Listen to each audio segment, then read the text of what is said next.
Well, I think it could in the sense that there would have been an almost immediate impeachment process, whereas we haven't got there yet. Remember, if she had won, I think the Republicans would have initiated impeachment almost immediately. More importantly, Trump supporters would all have bought the story that the election had been rigged, and you would have had Trump supporters with their pitchforks, or more likely their semi-automatics, in a very ugly mood. So although it can seem as crazy as you could possibly imagine, I actually think the United States would be in an even bigger mess if she had won. What we have at the moment is catharsis. People who voted for Donald Trump are getting exactly what they voted for, which is a massive disruption.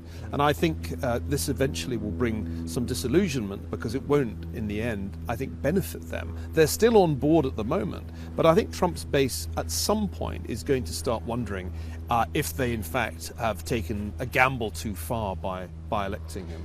I am probably guilty of listening to some form of liberal echo chamber, and I read the New York Times, and I read the Washington Post, and I read the London papers, and I see a very dysfunctional presidency. Am I reading the wrong literature about the president? Is there actually a better narrative that I should be looking at there? Well, I think one of the interesting things that came out of the anonymous piece in the New York Times by some senior figure who inside the apparently wasn't administration. Mr. Pence, we hear now. Well, I never thought for a minute that it was Mike Pence, but whoever wrote it made an important point, one that I've made myself, which is that there are really two things going on here, only one of which the mainstream media really cover. They cover the Trump narrative. It's all about him. It's essentially a story about his personality, his tweets, his extraordinary behavior. The other story is the Trump administration. This isn't a monarchy. He isn't king or emperor.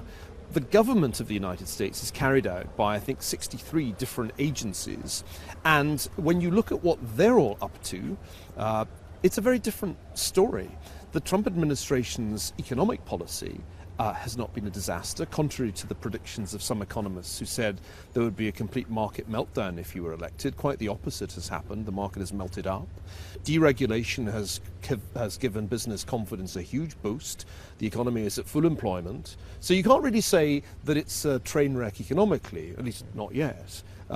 Then you look at foreign policy. The Trump administration changed the Obama administration's policy on North Korea, on China. It changed it on the Middle East. And I think most of those changes have been improvements. So you have to look past the personality of the president, which is all really that the press covers, and look at the administration, which is a whole bunch of people who are, in many cases, doing an extraordinarily competent job.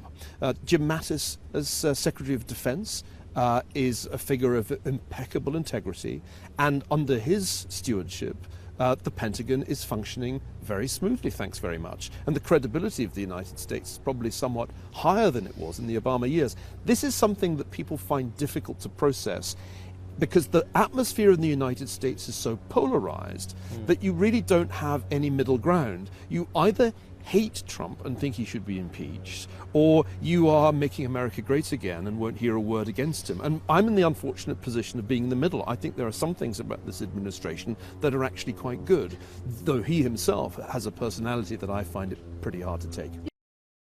Hey everybody, it's Hadley Gamble from our new CNBC Middle East Bureau in Abu Dhabi. Thanks for stopping by. Now, to watch more, you can try one of the videos that just popped up on your screen. And don't forget to subscribe.